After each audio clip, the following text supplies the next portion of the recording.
दोस्तों नमस्कार।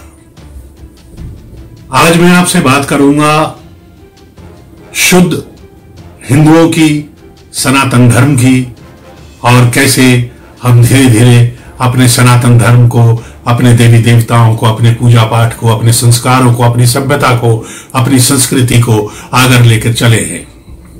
और आगे लेकर चलते समय हमने किन किन मुसीबतों को झेला है।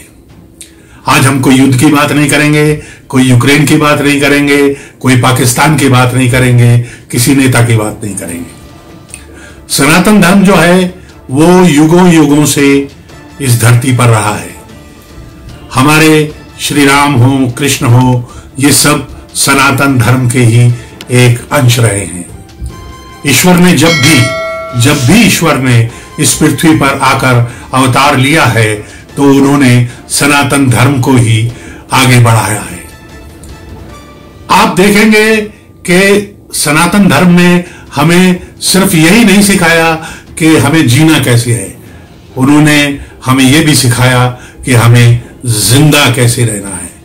ये बहुत इंपॉर्टेंट बात मैं आपको कह रहा हूं। सनातन धर्म ने यह भी सिखाया है कि हमें जिंदा कैसे रहना है, चाहे वो महाभारत हो, चाहे वो रावण से युद्ध हो, चाहे वो और किसी की जो है स्थिति को संभालते हुए दुश्मनों पे प्रहार करना हो।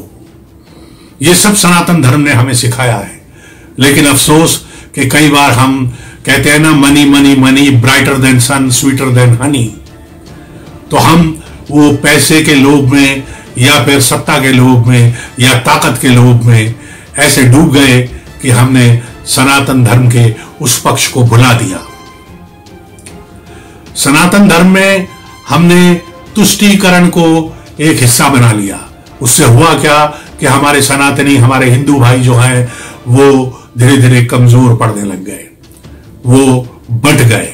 और ये बंटवारा हमारे देश के कुछ उन नेताओं ने करवाया जो आजादी के समय यहां पर कोई बापू बना, कोई चाचा बना, कोई ताऊ बना, कोई मामा बना, ये सब बन के हमारे ऊपर मुसल्लत हो गए।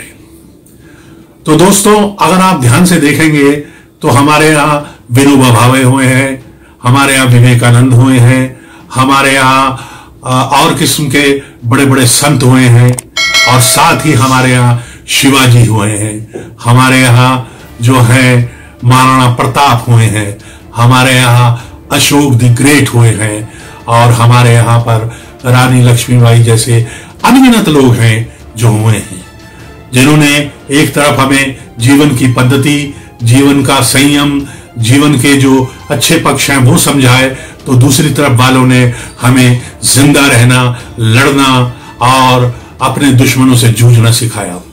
उन्होंने अपने सम्मान के लिए किस तरह से आगे बढ़ा जाता है वो हमें सिखाया।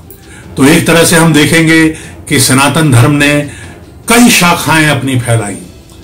सनातन धर्म में चाहे वो आर्य समाज हो, चाहे वो कोई और पंथ के लोग हों, वो सब सनातन धर्म की ब्रांचेज हैं, उन्हीं की शाखाएं, ऑफशूट जिन्हें बोलते हैं, ये सब वही हैं।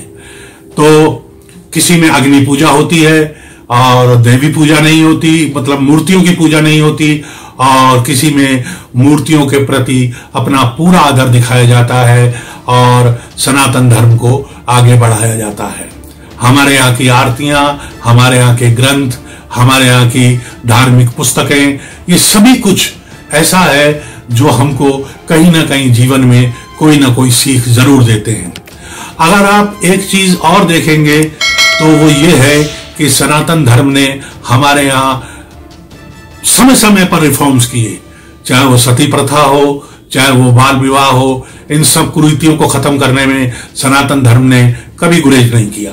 सनातन धर्म का मतलब ही यही है कि अपने आप को बदलाव करना, सतत प्रक्रिया में बनाए रखना। तो हम जो संतानें हैं उस प्रक्रिया की हैं जो अपने अंदर बदलाव को हमेशा जन्म देने के लिए तैयार रहते हैं। तो दोस्तों, अगर आप देखेंगे हमारे यहाँ महिलाओं का विशेष आदर हुआ है। अभी नवरात्रे आने वाले हैं, मैं उसका वीडियो डालूंगा आप लोगों के लिए कैसे पूजा करनी है। तो उसमें 9 देवियों का जो रूप दिखाया गया है वो शक्ति के रूप में यही दिखाया गया है कि हमारे यहाँ नारियों का कितना आदर होता है। इन दिनों में अगर आप देखेंगे तो बड़े से बड़े जो नशा करने वाले हैं या और दूसरे किस्म के कुकर्म करने वाले हैं वो पवित्र हो जाते हैं और कम से कम अपने पे लगाम लगा लेते हैं। ये बेसिकली सम्मान है देवियों के प्रति, महिलाओं के प्रति। यहाँ पर कुछ कुरीतियां भी हैं, जैसे कि कुछ स्टेट्स ऐसे हैं जहां पर लड़के और लड़कियों का अनुपात थोड़ा बिगड़ा हुआ है। उसकी वजह यह है कि वहां पहले लड़कियों को जन्म लेते ही मार दिया जाता था ताकि आगे उनके लिए कोई मुसीबत खड़ी ना हो। तो हमारे यहाँ इन तरह की कुरीतियां जो हैं उनको धीरे धीरे खत्म किया गया। अभी वो रेशो जो है आसपास आ गया है और उम्मीद है कि आने वाले वक्त में और सुधार होगा। प्रधानमंत्री मोदी जी तो वैसे भी कहते हैं बेटी पढ़ाओ बेटी बचाओ। तो इसका मतलब यही है कि हमारी बेटियां, हमारी लड़कियां दिन पर दिन आगे बढ़ती जा रही हैं। आप चाहे ओलंपिक्स हो, चाहे वो एस्ट्रोनॉट्स हो जो अंतरिक्ष में जाते हैं, चाहे वो पायलट हो, चाहे वो फौज में हो, आज हर जगह लड़कियां अपने झंडे गाड़ रही हैं। तो ये जो नारी शक्ति है इसको सनातन धर्म ने युगों से, आज से नहीं युगों से बहुत ही सम्मान दिया है। चाहे मां कौशल्या हो, चाहे मां यशोदा हो, चाहे और लोग हों, तो उनको पूरा सम्मान दिया गया है। तो हम देखेंगे कि जहां हमारे एक तरफ पराक्रमी हुए हैं, योद्धा हुए हैं, तो दूसरी तरफ ऐसे संत भी हुए हैं जिन्होंने पूरी दुनिया को एक अमन चैन का और एक सच्चाई का रास्ता दिखाया है। तो दोस्तों हम देखेंगे कि सनातन धर्म ने सिर्फ जीव जंतुओं से ही प्यार नहीं किया, इंसानों से ही प्यार नहीं किया, उन्होंने पेड़ पौधों तक से प्यार किया। हमारे यहाँ वृक्षों को, पौधों को, फलों को ईश्वर के लिए चढ़ाया जाता है और वृक्षों को, पौधों को जो है पूरा सम्मान दिया जाता है। और हमारे यहाँ जो जीव हैं उनको किसी न किसी देवता का वाहन बनाया गया है। इस तरह से देखा जाए तो हमारे यहाँ हर एक को सम्मान दिया गया है। शिव महाराज को तो अगर आप देखेंगे तो कहते हैं अर्ध नरेश्वर, मतलब आधा उनका शरीर जो है स्त्री का है और आधा पुरुष का। तो उन्होंने यही बताने की कोशिश की है उस चित्र के जरिए कि हमारे भीतर एक महिला भी है और हमारे भीतर एक पुरुष भी है। हमें यह पहचानना होगा कि कब हमें किससे काम लेना है। हमें अपनी ताकत को, अपनी हिम्मत को भी आगे बढ़ाना होगा और बुद्धि जो सरस्वती देवी की जो देन है उसको भी इस्तेमाल करना होगा, जिससे कि हम अपने देश को, अपने मुल्क को, अपने समाज को आगे बढ़ा सकें। आप देखेंगे कि हमारे यहाँ पर जो है एक बात कही जाती है कि, और जो जिसका मैं खुद एक साक्षी भी रहा हूं एक समय पर, अगर आपका कोई बहुत दुख बढ़ गया हो या आप बहुत परेशान हो तो आप किसी इंसान से ना कहें, आप किसी वृक्ष से जाकर लिपट जाए, जो मन में आए रो लें और अपनी बात कह लें। मैं आपको यकीन दिला रहा हूं, ये सनातन धर्म की फिलॉसफी है। ये वृक्ष जो है ये आपको अवश्य ही उससे छुटकारा दिला देंगे, जो भी आपकी समस्या होगी।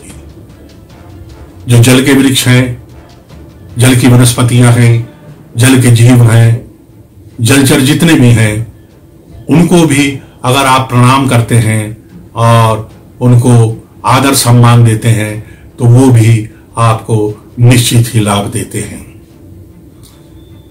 आप देखेंगे कि हमारे यहां पर एक बड़ी विचित्र सी चीज होती है। अलग अलग किस्म के त्योहार आते हैं, त्योहारों में हमें यह बताया जाता है कि ये त्योहार इसके लिए है, ये त्योहार इसके लिए है। और देवी देवताओं के अलावा एक चीज और देखिए आप कमाल की, देवी देवताओं के अलावा हमारे यहां ऐसे त्योहार भी आते हैं जिनका संबंध फसलों से है, फूलों से है, रंगों से है। ऐसा किसी धर्म में आपको नहीं मिलेगा। ये हमारा ही धर्म है जहां पर कामसूत्र जैसे ग्रंथ लिखे गए हैं, जहां पर एक से एक बड़े ग्रंथ जो खगोल शास्त्र पे हैं वो लिखे गए हैं, जहां पर हजारों लाखों साल पुरानी और आने वाले समय की जो गणना कर ली जाती है और नक्षत्रों को बता दिया जाता है कि कौन कहां बैठेगा। तो ये कोई आसान काम नहीं है। यह आपको किसी धर्म में नहीं मिलेगा। बाकी धर्म में आपको जादू मंत्र वाले मिलेंगे, लेकिन इस तरह से वैज्ञानिक तथ्यों के साथ चीजों को आगे बढ़ाने वाले बहुत कम मिलेंगे।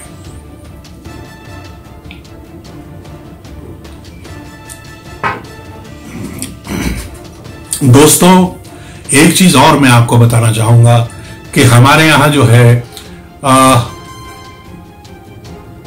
वस्त्रों को लेकर और खान पान को लेकर जो सनातन धर्म में शिक्षा दी गई है वो भी बड़ी विचित्र है।